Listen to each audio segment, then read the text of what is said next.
So taking a previous output is pretty straightforward.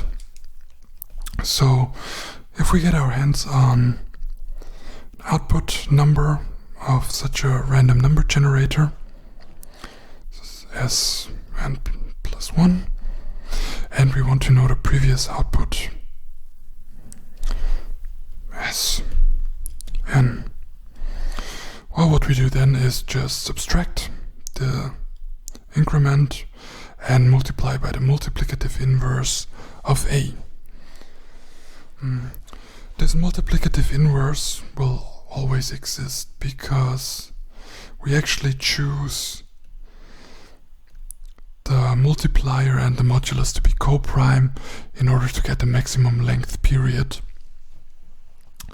That's not so important, but just so you know that there will be an inverse. So if we have the output, we just subtract the offset, invert our multiplier, and then we have the previous output. So imagine the scenario: you have a LCG that generates a key, comes from a randomness, and then generates an IV for CBC mode encryption.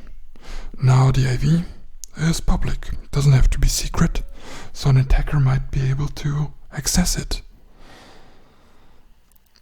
So as an attacker you have the IV, and maybe you know that before the IV the key was generated. Well, then you just revert the LCG, go backwards, and you have recovered the key.